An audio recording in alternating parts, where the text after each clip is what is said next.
Kari just kind of blindsides me. Like, she sees me before I see her, and she comes sprinting up to me like I'm prey on the savannah. She had her arms wide, and I thought she was going to hug me. I just had this feeling like maybe she wants to bury the hatchet. It was an incorrect Malcolm Gladwell blink assessment of what was about to happen. And instead of hugging me, when I go to kind of touch her on her shoulder, she immediately says, "Don't touch me," and starts screaming at me, "You're a piece of..."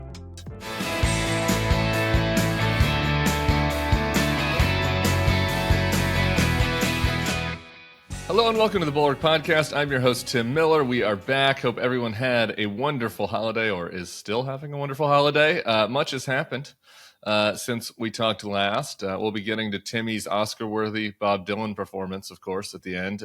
Jimmy Carter's passing, the coming debt limit and speakership showdowns here next week. 2025 foreign policy outlook, Musk versus MAGA. But our guest has implored me that the place to start today is MAGA versus Miller. And it is, of course, Bill Kristol. And Bill, I hope you had a wonderful Hanukkah. And I turned over to you. What were you curious for more info about my encounter with our old friend Kari Lake in Phoenix a couple weeks ago? With you, Tim, and Happy New Year a little ahead of time. Yes, well, you wrote so well about your encounter with Kari Lake and Laura Loomer playing the peacemaker at that insane Charlie Kirk event that you seem to like going to each year. Is that some kind of character defect there? But anyway, I feel like there must be more color that you can give on that. What exactly? You went to the like a party, an after party. Invited by whom exactly, if I could ask? Yeah, correct. Sure. So I'd interviewed Steve Bannon, and we talked about that a little. That both articles we'll put in the show notes if folks were taking a break. This was, I guess, the Friday before Christmas, and I'd interviewed him about kind of the future of MAGA, but the newsy bit that he talked about was, how, from his perspective, Kash Patel is going to follow up on his plans to target the people that were in his book on the so-called enemies list. I think that's particularly newsworthy because there are a lot of senators, even John Fetterman, a lot of Republican senators acting like that's not going to happen. And so I think that could be an interesting data point, given the close relationship between Kash and Steve for a confirmation hearing. So anyway, after that interview, it's just one of those things where the MAGA takes over downtown Phoenix. And so we're in a hotel, we were doing this interview. I go downstairs to the hotel lobby, and I bump into people, Bill. I don't know. These people, they know me either from a past life or, from like this current life as some of them really hate me as a MAGA provocateur. Some of them are old colleagues that I worked for on campaigns. So I started chatting with some people in the lobby, including Matt Gaetz. Did I include the Gaetz bit in the article? I saw Gaetz in the lobby. He was definitely a little bit chastened, I would say. The last couple times I've seen Matt, he's been very brash and shit talking. We're about the same age, and he supported Jeb initially, so I know Matt decently well, and so he I definitely think he was a little bit chastened, and he had his wife was right next to him the whole time I saw him, and he said to sneak off to do a OAN hit, his new job. He's a competitor now, I guess. I did tease him about that, and I guess the only newsworthy thing he said was kind of about how he wants the deportations to be able to start day one and how that impacted, the importance of having an attorney general in their day one. Again, could be BS and bluster, but interesting thing to say. So during all these conversations, I get invited by somebody that I had known to James O'Keefe, who you might know from Project Veritas. They did the undercover stuff. He had an after party. So it's like they have all the speakers and the blah, blah, blah. And then at the end, all the college kids go to try to get some MAGA lovemaking on, and they go to these after parties. And this one was hosted by James O'Keefe. He was going to do a dance performance, but unfortunately I was unable to stay for that because of the Kari Lake confrontation. It started to get a little awkward in there. So I don't have any video of the James O'Keefe dance number that he did, though I've seen some of it on the internet if people are very curious. And yeah, I go in there. Frankly, most people either don't know me or are like curious about my presence.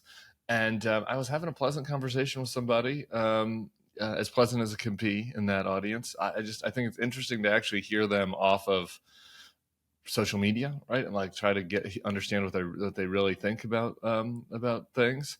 And Kari just kind of blindsides me. Like, she sees me before I see her, and she comes sprinting up to me like I'm prey on the savannah. She had her arms wide, and I thought she was going to hug me. I had this feeling like maybe she wants to bury the hatchet. It was an incorrect Malcolm Gladwell blink assessment of what was about to happen. And instead of hugging me, when I go to kind of touch her on her shoulder, she immediately says, "Don't fucking touch me," and starts screaming at me, "You're a piece of shit," for like a minute, and then turns around and then turns back around and comes back for more, starts calling me a piece of shit again, says I'm an alcoholic. She points at my drink. It was the only drink I'd had that night. She seemed a little, I don't know, in this new regime with the the lawsuits going around. I don't know what she was, but her eye was definitely not looking square at me. I guess I'll say that. She had a wandering eye, and she was just looking up at me and attacked my outfit and said I didn't care about fentanyl mothers, said I was a piece of shit over and over again. And I was just trying to de-escalate. I teased her a little bit about, I was like, you had this new great job as the director of Voice of America. Shouldn't you be happy? Why are you so mad at me? And yeah, out of nowhere, Laura Loomer emerges and says to Kari, like, yeah, he is a piece of shit, but like, let's chill out a little bit. So there you go. Laura Loomer, the racist conspiracist, de-escalated the attack. Was in the news a lot later in the week with her fight with Elon Musk. The two things that are amusing about this are you saying casually, truthfully, that you knew Matt Gaetz from the old days when he was a Jeff supporter. I mean, it's just it brings home so wonderfully, in a way, what it was like 10 years ago when these people were either not who they are today, or they were who they were today, but it's a different circumstance, and so they manifest differently, or whatever.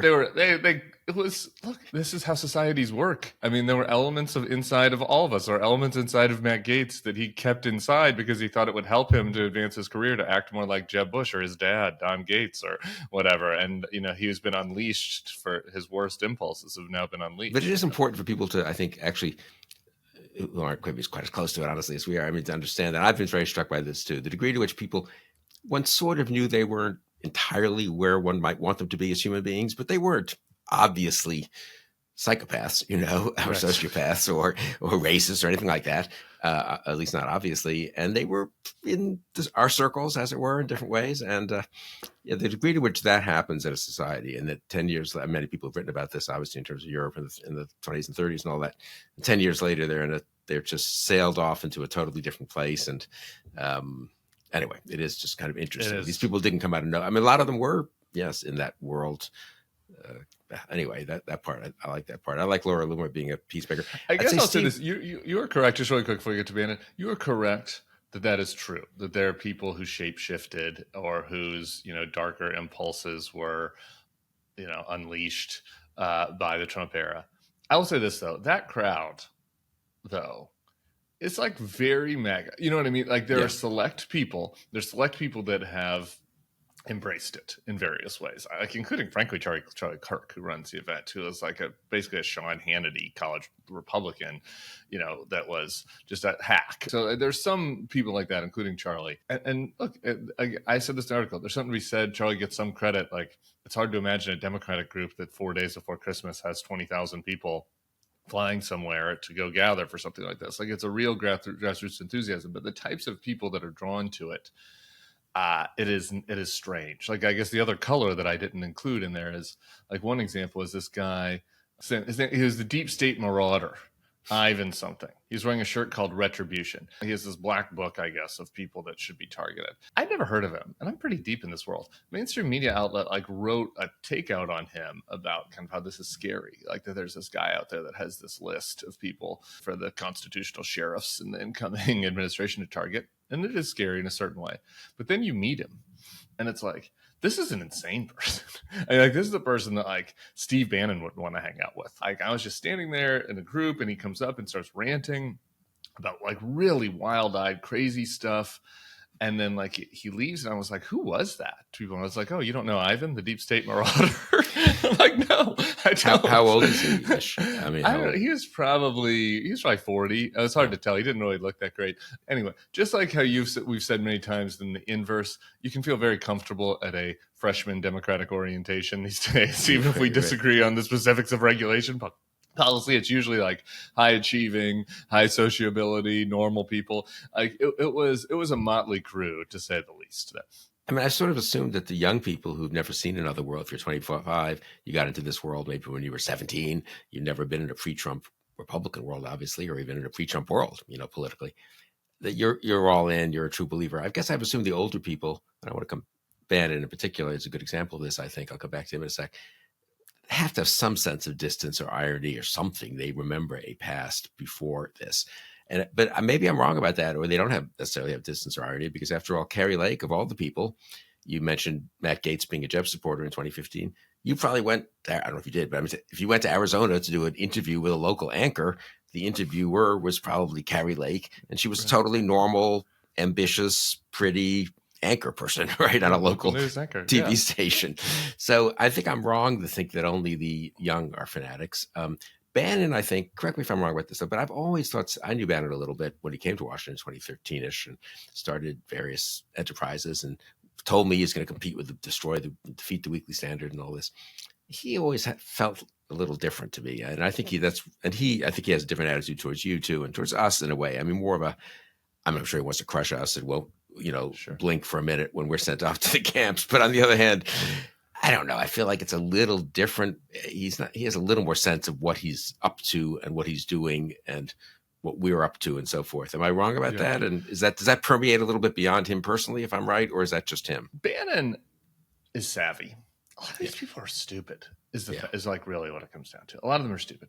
And so Bannon, I think in one way, you can't get into a man's head or soul and kind of who cares and who would want to be. But there's a through line back to 2013 that I think that he has a level of genuineness about certain aspects of the populism, right? About the economic populism, about the nativism, closing the borders, about going after the rich. I mean, see what you want about Bannon. Bannon is like the only one out there at these events. Tucker, I guess now too. So maybe I'd throw him in the same category. Who is like talking about we should tax the rich, we should go after the billionaires, we should go after the big bankers. Their populism is a little bit more, a full spectrum right wing populism in a way that's kind of scary, right? But it's also authentic. It's not like the fake. And so I do think that him, they go along with there is this kind of puckish, troublemaking nature of sure, I'm going to go along with the Hunter Biden as a whatever Chinese agent. There's certain stuff that or the machines, the voting machines. And so that's all very dangerous. I don't want to minimize it, but right. I do think that both are happening at the same time, right? I will go along with this fake performative populism in whatever I need to do to keep Trump happy, while also actually having a real populist agenda that I want to advance. And this really does take us to the Musk fight a little bit. Very much so. I mean, I'd say also a real, I don't use this term, but I mean, semi-fascist agenda. I mean, Bannon read all these wacko Italian fascists from 1920. That guy Evola, I think I first heard of him from something Bannon wrote or said or something. And so there's a kind of worldview.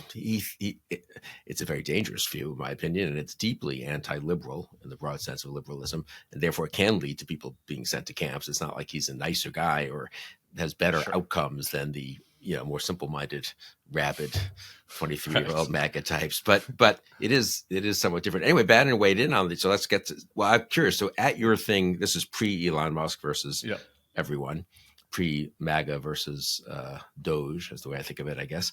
You didn't see any indications of that at your... A little bit. I mean, so in two ways. So we spoke about this Bannon during the Bannon interview, and he was very blunt, just about he's been critical of Elon going back to 2018. I think there's a tweet going around about Elon bragging about how Bannon attacking him is the best PR he's gotten 6 years ago. So this is longstanding.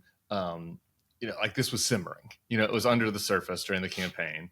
They were allies of convenience. During the campaign, Musk was putting in $250 million or whatever he put in to the campaign, insane amount of money. And so, they weren't gonna fight somebody that's paying you. Frankly, right? You know what I mean? You don't bite the hand that feeds you. And so. I think this was always under the surface. So there was no tension at the convention. I will say this though, on stage, I could sense. I think I kind of referenced this in the article that this isn't lasting. There isn't a coherent. There's not a coherent worldview being presented from the stage besides Trump adoration, right? Like literally, it was going speaker back to back. It was like Ben Shapiro sounded like Paul Ryan 2012 if he thought that Donald Trump was a prophet as well. Like if he had those two views together.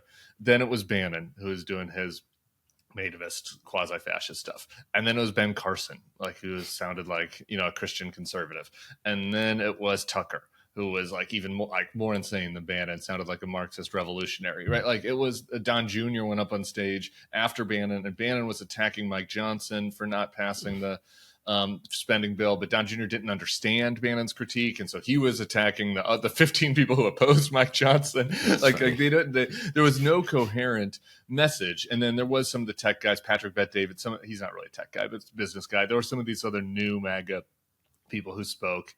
I guess I didn't see Elon Teal or Andreessen or Sachs, who are kind of like the core of that group when I think of them. But like just that the fact that there are these disparities, I sensed that, though I wouldn't have expected, a week later they would have been at each other's throat on Twitter. And what do you make of the disparities? That is, I think on the one point of view, someone pointed this out to me at a Hanukkah gathering last night. We were chatting about all this. There were like a million fights within Mussolini's camp and governments from 1922. I thought it's funny to say. I thought you were to be like, there were a million fights in the Reagan GOP. Well, I thought that's where you're going, but that too. To the Mussolini. No, but I'm just thinking of like, you can have a pretty nasty authoritarian regime that has a lot of inconsistencies and different types and some genuine arguments about should we be, in Mussolini's case, he was anti-clerical, then he's pro, then the church, he's got the church on board, and something that annoyed some of his early supporters when they held to power nonetheless. And I guess, what do you make of it? Do you think it's a serious, thing that they're going to have to resolve? Can they just live with the tension between, I guess one way to call it is MAGA versus DOGE? I don't think that's a bad way of putting it, right? No, I don't. Yeah. MAGA versus tech bro, for people that don't really understand what DOGE is, but DOGE is a tech bro. But that's the term they've kind of adopted for themselves. Yeah. I mean, I feel like obviously there are more humans in the MAGA camp, I think, and who voted for Trump than in DOGE camp, but there's more money in DOGE world, and that that matters to Trump too. I don't know. What do you make? Trump seemed to side with Elon. So just really quick background for people who haven't paid as close of attention. And essentially, what this all started when Elon, there was Trump appointed an Indian American immigrant to be an AI ambassador or czar, or advisor in the White House. Advisor, advisor, like a low key job. But this is a person who's been a big advocate for H-1B visas and all these sort of immigrant visas to bring workers, particularly to Silicon Valley, but also other industries. And this exploded in this like a paroxysm of like racism from the MAGA world, but also just people that they were feeling betrayed. Like, why is Trump bringing these people in? Like immigration, being against like visas such as this so that American workers can get jobs is at the core of what MAGA is. And then Elon and Vivek and all of them started defending this appointment and saying you could reform H-1B, but we need to value immigration. And Vivek did some weird analogies about like Saved by the Bell and how Indians have a better culture in order to rationalize. The Saved by the Bell stuff spoke to your generation, right? It did. I did not catch those. I did not catch those references. Catch the references. Well, Vivek clearly wasn't watching enough Saved by the Bell because he didn't really get the references exactly right. Zach had a better SAT score than Screech, but anyway. So this fight, like some of it, I could see how somebody might think, oh, this is just like the King's Court fighting in any, for attention in any regime. I do think that the immigration thing, though, if there is anything that is core to MAGA, it is immigration and nativism, right? And totally. And if these and Elon went so hard to the mat on this, like he said, like he sent a tweet that talked about how he will go to war. And saying "F you" to somebody who had been attacking him over this. He also there was this tweet by Autism Capital, which is like a crypto thing, about how where they were trying to summarize the fight and the two factions on the right. And this guy writes that the tech right or the DOGE right is saying that American workers are too retarded to do these jobs, and you can't out-train being retarded. And Elon Musk replied to that guy saying that pretty much sums it up. This was eye-opening. So, like, to me, again, you're not going to kick Elon out because of the money, like I said earlier, but it does, to me, I think, reveal a fundamental rift, right? That if these guys aren't willing to swallow, the tech guys, their views on immigration, then eventually I would think that they're going to lose out to the Stephen Miller wing internally. And I guess the last thing I'll say about this, I'm curious your thought, is that the immigration fight could be the first fight, because Vogt and those guys want a reconciliation bill in the first 30, 60 days. This goes back to what Gates told me about doing the deportations day one.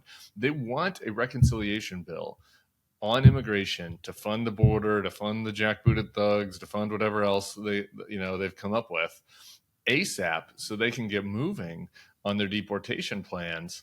And so this might, who knows, maybe they end up just kind of ignoring the legal immigration part of the fight and they can move forward. But it's not like this is something that's going to simmer and then they'll deal with it in 2026, and it's coming soon. So anyway, what do you think?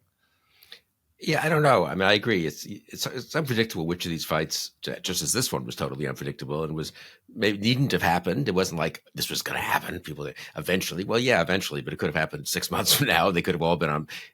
They had demagogy to say the least about the Haitians in September, and Elon and Vivek seemed to be perfectly comfortable with that and didn't either object to it or, in Vivek's case, I believe, joined in on it. And that was from Trump advance. That was not like, gee, wacko, third tier MAGA people, right? So they weren't exactly rallying to the defense of legal immigrants there, dark-skinned legal immigrants there. So in a certain way, this could be put off again. They could all agree on deporting criminals, not even deporting non-criminals. They're not H-1B holders. Obviously, the people that visa holders they're deporting. And the money, I guess, in that original reconciliation could just be for border security and for funding all the deportation and the expenses of it, administrative judges and so forth, not for – it might not address the legal issue, I guess is what I'm saying. Sure. Of it. But I don't know. I think generally my view now is very hard to predict. When you have an administration like this with so many impulsive oddballs and Trump himself at the top and so many things they want to do or say they want to do, some of them conflicting with others. Who knows where, what rifts open when and how and what. Yeah. I think it's very important for Democrats and for the opposition to be very flexible in that respect. It's important to take advantage of these rifts. I do think that. And this is one. And if that weakens Trump a bit and knocks him a point off his approval, and that's all good. I mean, that's what has to be done. I don't know if you agree with this. I was talking to someone about this last night too. I mean, for the next 3 months is a matter of chipping at Trump and chipping at, especially at the appointees who are weaker than Trump. Trump's their strongest person. Vivek is weaker than Trump. Musk is weaker than Trump. Kash Patel is weaker than Trump. Pete Hegseth, chipping at all these different figures, nominees, policies where there are cross-cutting cleavages. That, I think, is probably the opposition agenda for the next few months, at least. You can't just, Trump's won the election. You can't stand up on January 21st and say, he shouldn't be president, or I'm not normalizing his presidency. Well, that's fine. I'm not for normalizing his presidency, but I mean, he's president, he won an election. Right. So I think that in this respect, the willingness of them all to go fighting, Trump's relative unwillingness to intervene pretty quickly to stop it does suggest there could be an awful lot of this going on a million issues. I mean, it could happen on Ukraine. It could happen on, they're obviously just on tax policy. I mean, what if Bannon actually says it's going to happen on tax policy? Do you think it will? Yeah. What can they do? It sort of does get to the fact that Congress still exists. If they want to pass legislation, they have a narrow majority, especially in the House, only a very narrow majority in the House, not that big one in the Senate. I know they all got to capitulate to Trump mostly, but maybe not forever and not on everything. And so I kind of think there's a little more vulnerability. There are more vulnerabilities there than one might have thought in the aftermath of Trump's victory and Republican control of everything. And, we're doomed. I think he looks way weaker than he did the week after the election. Is that right? That's important. I think so. I mean, yeah. I would have expected people to be much more in line, and maybe that changes January 20th. Maybe a month from now he looks stronger than he does now, and he's just been focused on golfing and being the DJ at Mar-a-Lago, and who knows? I don't know. Maybe he gets in there and you see Iron Fist Trump appear. Though I kind of don't expect that at this point, but I think it's certainly possible. On the just immigration rift as an example, I do think that like the vulnerability is kind of the public stuff. So there might be a temptation to be like, oh, well, this is all, who cares? Like, let's not focus on their little petty fights. But to me, like, I think that is where, Right. You can create fissures and divide them, is over this public stuff, because the nativists are going to win the private fight, right? Like, Elon already showed that he doesn't know what he's doing, like on this government shutdown thing. And Elon doesn't even know, like, the committee process.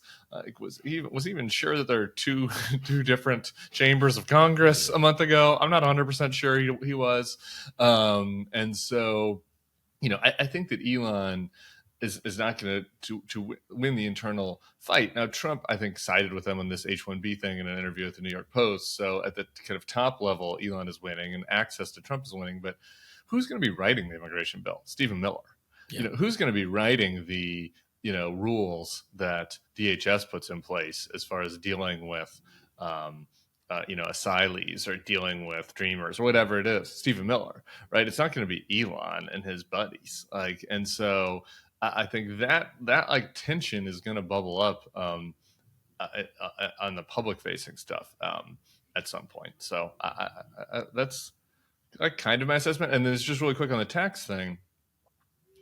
Again, like they're only going to be able to lose 2 votes in the House. Like, they're going to end up having disagreements on the tax thing that are in the details. Devil's in the details on this stuff. That's not like about these big thematic things. It's going to be about, like whether they can extend the SALT deduction, like the New York and California Republicans might decide to put, be hassle on that, right? Like, and Trump's not in there writing this bill, so they're not going to feel like they're opposing Trump if they're opposing certain elements of the tax bill. They're going to have to figure out how to make it work, to pass the reconciliation rules.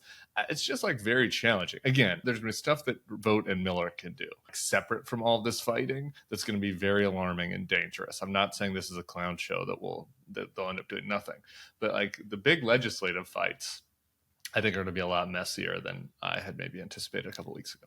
And I think the notion that they could do 2 reconciliation bills, I think that's kind of nuts. I mean, they're going to have to jam it all into one and just exert maximum pressure to get to 218 on that one bill. The idea that they can do that twice within the year, maybe if Trump gets stronger, but it is very striking. 6 months ago, I remember saying one of these meetings of what are we going to do if Trump wins? We gamed out some of the stuff, which was actually kind of useful. People were much too complacent, I'd say, about what could happen. But people were too complacent in the meeting where you were planning. Yes, it was all like, and they were all like, I'm worried that the IRS could come after some of the 501c3 organizations. I think I said some version of, why won't DOJ just launch criminal investigations of all us? Or why won't Musk fund, 1 million civil defamation suits? Oh no, I think the IRS is, people were not alarmed enough. Having said that, one point I made, sort of obvious point, I thought was transition was important. If he won the election with 51% of the vote, let's say 50%, and enters office at 55 or 57, he's in very strong shape, an elected president who has a honeymoon. If he enters office with 45, he's in weak shape. And if he enters office with the same 50 he had in the election, he doesn't have much momentum. And I think that's where we are now. I did look up just kind of his approval. That isn't that much polling, and it's a little meaningless until he's president, I suppose. But he's around where he was in the vote. Actually, his disapprove is like 51-49 or something like that, So I think that's a good sign. Trump has not built momentum. I very much agree with you. I don't know how much weaker he is, but I think somewhat weaker. Some of these cabinet picks, there's enough resistance to Kennedy and Patel and Gabbard that I don't think that's going to be a smooth show over the 2 or 3 weeks after they swear the new Congress gets sworn in this Friday. And so I agree that he has various problems coming conceivably in these areas. And the Congress, there still is a Senate, and there still is a not narrowly divided House, and they're going to want to give Trump certain things to start with. But it's a good question how many of those things. And every defeat, every obstacle, in my view, though, helps. Anything that slows the momentum. The one thing I would say about Vaughn and Miller, though, is they do understand this better. And it was interesting. So Musk intervened against the continuing resolution, the CR they'd worked out. Trump changed the topic to the debt ceiling. the debt limit. Yeah. Remember? Yes. I don't know if that was Trump having it studied deeply, the debt ceiling deadlines. That was Vaught, presumably from OMB, kind of knowing this stuff and saying, Mr. President-elect, we need to, if we can push this back, that'll help us a lot. This is kind of not what we want to deal with in our first 6 months. And Trump's refocused on that with the tweet that you called my attention to. Let me just read that really quick, because I think, because you mentioned, so the new Congress constitutes Friday, they're going to have to elect a speaker.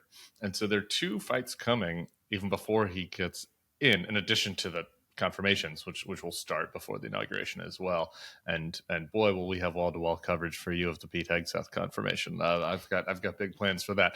But here we go. This was Trump on the debt ceiling.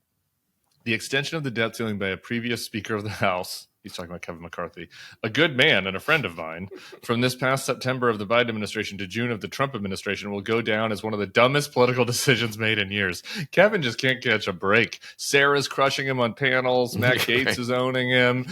Trump is just calling him a good friend, but then saying he made the dumbest political decision in years. Anyway, Trump writes, there's no reason to do it. Nothing was gained, all caps, and we got nothing for it. A big major reason that McCarthy's speakership was lost. Then he goes to the end. The Democrats must be forced to take a vote on this treacherous issue now during the Biden administration and not in June. They should be blamed for this potential disaster, not the Republicans. It's interesting that Trump sets the debt ceiling timeline in this bleat as June. Some experts have said that the debt ceiling would hit quite a bit before that, early here in 2025. Regardless, I'm curious your big picture thoughts on, are the Republicans going to be able to extend the debt ceiling? Will the Democrats want to help them? Can Mike Johnson navigate this and stay speaker? Again, it's like much more challenging than I think it might have seemed from the perch of November 5th. Yeah, I think it's very interesting. I don't know. I guess Trump, I think I can see why Trump wants to get it out of his hair, so to speak, before he has to take office. I'm not sure he's right that it's such a huge problem for them in May or June. They'll resolve it the way they've resolved debt ceilings in the past. But anyway, he's decided someone told him, and maybe he's right, that this is the last thing he needs to be dealing with at the same time that he's dealing with all the other stuff we've been talking about. So let's do it, and let's sort of semi-blame Biden. Biden would have to, it's a piece of legislation, Biden would have to sign it. Trump wouldn't be in the embarrassing position of signing a huge expansion or delay, or extension of the debt. Does he care about that though? Who cares? That's what I don't quite understand. But they've told him it could screw up his. I think it's the House guys. I think they're worried about Chip Roy and them. So then there are enough House guys who are just out there on this that they can't do it. And he won't. And he would have trouble getting Democratic votes without making real concessions on the tax package or on immigration or something. So that's fair enough. And so therefore, get it done now. So I think it's not a crazy idea of Trump's because. So let me just back up. Because I think they will bring it to the floor next week. And as people have sort of forgotten that Congress gets constituted, Mike Johnson and the new majority leader, John Thune, in the Senate could do stuff in the next 2 weeks just because Biden's still president. Now, normally you don't when there's a change of office in the presidency because normally you're passing your legislation, not the Biden administration's. And so why would you do that until your guy takes over and can sign it, right? So normally the new legislation goes on January 21st, but it doesn't have, of course, these legally constituted bodies, the Senate and the House. And I do think Johnson now sort of almost has to bring to the floor or try to bring to the floor a debt ceiling extension.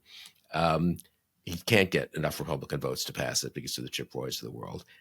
Now, maybe they think, though, this puts Democrats in a tough place, and maybe they're right. I mean, do Democrats all vote against it? It is kind of Democrats are on record a million times saying this is stupid. We should get rid of the debt ceiling. I have a Democrat that is a listener that has been texting me saying that he thinks that is a win for the Democrats. Right, and I could make a case. Let's extend it. Let's get rid of the debt ceiling forever. Let's just I could make a case that fighting it looks petty and actually ultimately self-defeating. Democrats are not going to really destroy the U.S. economy because of some fight they're having with Trump on immigration or tax policy. So it's not a good thing for Congress. Never really wins these debt ceiling fights in the end, I think. So maybe they should give it to Trump. On the end, if they give it to Trump, some Democrats will complain, are you kidding me? The first thing before he's even president, we're making Biden sign a debt ceiling extension to take political pressure off of Trump. That's not what an opposition party should do. And part of me sympathizes with that, incidentally. That's the side I'm on. And people will scream about that. On the other hand, the other option isn't so bad. And that could be like actual legislation that's on the floor of the House on January 7th or 8th. So the next 2 weeks are going to be pretty wild between the nominations. And I heard from someone else this morning who seemed to know what he was talking about, I'm not sure, that there are other things they want to bring to the floor now. Some of them they'll pass, and I guess they can hold them, not send them to till this 20th if they, they have a week or something to hold them at the desk, or it takes a week to get through both houses. But that they're not going to not legislate for these 2 weeks. And they want some of this stuff to pass so Trump can sign it on the 21st and so forth. So, but in this case, they want to make Biden sign it. There could be very interesting, I've been very focused on the nominations, but actually there could be a lot of activity in the next 2 weeks. And some of it could strengthen Trump, and some of it could weaken him, right? Yeah. As somebody who has, still has some of my vestigial Republican positions, I think the government is too big. I don't know. I think that having a debt ceiling is not actually not that bad of a thing. Right. And so you're not really going to win me over on the argument that the Democrats should grab this great opportunity to get rid of the debt ceiling forever. I think that I think that the debt is going to be a problem coming here in the next few years or decade. So I'm not for that. My strategic Republican brain is on here, which is make Trump and Chip Roy work this out. Yeah. All right. This is their problem now, not the Democrats' problem. They shouldn't bail them out of this problem. But I do think that there will be Democrats who have earnest views that the debt limit is a problem, and that we should take this opportunity to get rid of something that is stupid and potentially harmful and damaging to the country. I understand that perspective, though I don't share. No, and I tend not to share it too. Is why do it now? I mean, you can just tell Johnson, we'll give you, we're open to voting for this in 2 months when we have a normal process going, and we can talk about how to package it with something. We're not going to give you this just in the first 2 weeks. I think that's a defensible position, but the Ro Khannas of the world are busy telling everyone that, we got to work with Trump where it's appropriate. And we got to not just be an opposition party. And if DOGE has a good idea, we need to be for this good idea. And a lot of these guys, I don't know, they might be tempted to sort of, let's look like we want to cooperate with Trump at first. There are many cross currents in this, and including within the Democratic Party, not just within the Republican Party. So I guess it'll fail. Well, I don't know. That's an interesting. That'd be a very interesting question for Hakeem Jeffries and those guys. Can they hold their members together on it, or did the Democrats suddenly splinter? And half the stories next week are Democrats in disarray, not just Republicans. Democrats have been together. Say this about the Democrats: maybe too much agreeableness, frankly, has been part of the reason it has got them here. But the Democrats were lockstep on the fight before the holiday over the government funding. So I expect that they'll continue to be lockstep. All right. Jimmy Carter died yesterday after a long time in hospice. I feel like so long that I feel like we've already done a Bill and Tim tribute to Jimmy Carter at one point. He wanted to stay alive to vote for Kamala. Unfortunately, that did not yield a positive result in Georgia, but that was something that he, I think, had said to his son. So I'm just wondering if you have any. I didn't get to meet Jimmy Carter. I assume you did, working for Quail. Get to talk to Jimmy Carter a few times. I did. Well, you probably weren't even alive during the Jimmy Carter presidency, right? I was not. Right. So some of us were. I remember being in grad school, and I voted for Ford against Carter, and kind of a split among my friends. But this is interesting. Carter was the most, apart from George Wallace, obviously the most conservative of the Democratic field in '76. I'm sorry. I spaced out for a second. You said you voted for Carter? No, I voted against. I'm sorry. Maybe I misspoke. Okay, I voted for Ford against Carter. I voted for Scoop Jackson in the primary against Carter, and I voted for Reagan against Carter. So I was not a Carter supporter. I didn't hate him or anything like that. I just, thought Ford would be a better president. Not that Ford was perfect either. But I'd say, what was striking about Carter was just to go through that when I was in college and grad school, really, in 74, 5, 6, his emergence. It was kind of crazy. One-term governor of Georgia, not well known even when he was a governor, not the most famous liberal Southern governor that, at the time even kind of. And he just campaigned, and it was going to start at 1%, government as good as the people. And post-Watergate, it hit. And there were enough still kind of Christian conservatives in the Democratic Party to give him support in the South, but he also was a good government guy, sort of. Northern Democrats like Southern liberal Democrats who've gotten elected, if only to one term. I think it was then a one-term governorship in Georgia.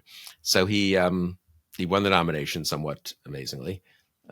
Almost lost the election. Ford started 20 points behind and came within a point, And but from people so I had friends who were for Carter. They thought he would save the Scoop Jackson, Hubert Humphrey, Cold War wing of the Democratic Party. That did not happen.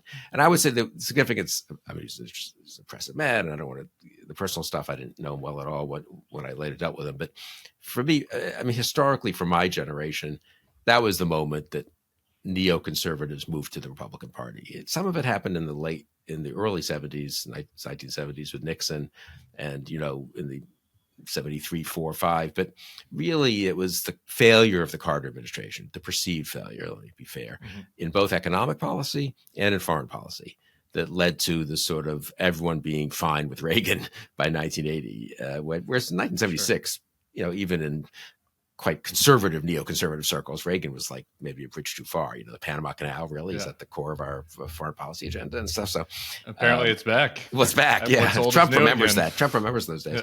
Yeah. So the Carter administration was an important moment, but more, I think, honestly, because and the degree to which the perception, somewhat similar to the Democrats today, he was not personally that left wing. He had been the more conservative candidate, but the party just seemed to be in disarray, and the left was pulling the chains, and the teachers unions wanted an education department, so they got that. And it was all stuff that it's not really very important in the big scheme of things, probably, but it let a lot of people go to the Republicans, and obviously then the failures of both the economy and foreign policy in Iran, especially in the hostages, helped get Reagan elected. So it changed America. His presidency changed America, not in the ways he hoped, honestly, I think. I met him a few times when he was in his post-presidency. Mostly when I was vice president, Quayle's chief of staff. Carter was always going on these foreign trips, mostly contrary to to what what the Bush administration's foreign policy was. He was going to bring peace to the Koreas. He was going to go visit North Korea or some crazy thing. Or I think he got a little involved in the run up to the Gulf War. He was going to make sure that war didn't happen and talk to Saddam or to people close to Saddam. I can't remember. So of course he would come. But he would come to the White House as a former president to get briefings on this trip. And, we would the Bush administration would try to prevent it from doing too much diplomatic damage from our point of view. But everyone was very polite. It was a different era, George H.W. Bush. So he, of course, would see President Carter. But somehow, my main memory is, and this may have just happened once or twice, I can't remember. It was, since Quayle was vice president, that was a high enough level to deal with the former president, but also Quayle was vice president, and Bush could happily slide after his 20-minute meeting with Carter, could let Quayle and Quayle's office organize the briefings for the former president and the nice lunch at the vice president's residence with the assistant secretaries of state of whatever region, Carter, or some outside experts that Carter was going to and stuff. So I have this vague memory of sort of, as chief of staff, like handling in some weird way some of Jimmy Carter's visits to Washington and to the White House, and he was always personally courteous and pleasant to me, I've got to say. But in my very brief dealings here, but that's my main memory, was the sort of this was a vice president's lot, to go to a lot of funerals abroad, to deal with things that the president doesn't really want to deal with. And Jim Baker, the Secretary of State, did not want to spend a lot of time, discussing policies with Jimmy Carter. And so and Quayle was such an unusual matchup with Carter in a funny way. I think I once joked with Carter that, Quayle had been elected the same year as Carter. Well, they were elected in the same year in 76. Quayle was knocked off an incumbent Democrat in Indiana in the same election in 76 that Carter won the presidency, and became a member of the House at age 29, I think it was. I don't think Carter thought this was as amusing as I did, though. I think what he knew about Quayle is that Quayle was this kid who got elected and opposed him on every single thing he tried to do as president for 4 years. So, anyway. Jimmy Carter, different era, a good and decent man. And this is a different time, and it's I wish we could go back to having those kinds of disagreements. Carter's heterodox nature on social policy is something for the Democrats to think about. In the end, you say he gets kind of bogged down by the left, or the perceived elements of his policies being too far left. But to get elected as a Southern governor, I mean, he took a number of views on cultural issues that were, moderate or more accommodating towards the conservative side, and that's maybe something that the Democrats are going to have to learn from a little bit going forward, in addition to his personal decency. You tweeted, I do want to include this, from Ronald Reagan. speaking to Jimmy Carter in 81, Mr. President, I want our fellow citizens to know how much you did to carry on this tradition. You've shown we are a united people pledged to maintaining a political system which guarantees individual liberty to a greater degree than any other. So, yeah, he praised Carter for the transition, but a pretty nasty, pretty tough campaign, Reagan versus Carter in 1980. Yeah. And certainly the liberals thought it was the end of the world when Reagan won, and even though they didn't love Carter. So anyway, yeah, that was nice of Reagan, and not. We'll see if Trump. I guess Trump will say some version of that. Maybe they'll write some version, a sentence like that for him to say about Biden. And I wonder, what do you think? No, I don't see it. I don't see it. We've gone long. There's so much happening. We've gone long. So I will just direct people. You did a great interview with Eric Edelman. People don't know we have a foreign policy podcast called Shield of the Republic. And Eric Edelman is one of the co-hosts. He was part of this bipartisan commission analyzing the national defense strategy. You did an interview with him on Kristol Conversations. We'll put a link in the show notes that I just had a chance to listen to yesterday. The interview is from, I guess, about a week and a half ago now, but it's very much forward-looking at all the different threats. I don't know, maybe if you have a 1 or 2 sentence takeaway from that, and then we can direct people to a longer conversation. I mean, Trump inherits a world with many challenges and crises, leaving aside the merits of Trump's own views and appointments. And I think we were talking earlier about what issues could flare up. You know, during the campaign, it was all, well, voters don't care about foreign policy much, even when some of us would say, well, can we talk about Ukraine for a minute? You know? But in the real world, as president, foreign policy does affect how presidents are thought of. Biden learned that, I think, with Afghanistan, but of course, Carter learned that with Iran. We'll find many, many instances, Bush with Iraq. And I don't know, some of these decisions Trump faces, even if he were running the kind of administration we would be much friendlier to, would be tough decisions and not easy ones to implement, even if he went in the right direction. But I mean, dealing with Putin, dealing with Xi, dealing with an Iranian threat, where Iran is both much weaker than it was a few months ago because of the damage Israel has done to Hezbollah and then the fall of Assad in Syria. But that weakness could lead them to sprint towards nuclear weapons. And there's some evidence they're doing that. What is Trump going to do? What is Trump going to do if Bibi comes to him and says we need to attack? I mean, I think the degree to which we could have foreign policy headlines in the first 2-3 months of the Trump administration has been a little underestimated, I think. Yeah. And the nuclear weapon point was super interesting. And I just direct folks to listen to the whole conversation. My additional takeaway was just, it is for an unstable president, for a chaos president, he is coming into a much, much more chaotic world than he came into in 2017. Totally. And so, I just think that is a little bit underappreciated in the conversation. Like that there are a lot of tough decisions, there are a lot of interest to balance that wasn't. Sure. There's always risks of things to prop up, but there was a much more stability globally in 2017 than there is right now. Totally. Yeah. Largest land war in Europe in 80 years, major changes in the Middle East, and who knows, for better or worse, or both, obviously. Xi Jinping, much more aggressive, it looks like, than he was 7 or 8 years ago, and us having committed to be more confrontational, which is fine with me, with China. But then what does that really mean? And then Trump flip-flopping on that with TikTok and all. Incidentally, are any of those China hawks who were all telling us how tough Trump was going to be on China? Have they been? I haven't seen their apologies. I haven't seen a lot of statements. I haven't seen a lot of statements on Trump's TikTok flip-flop. No, I haven't either. We'll keep an eye.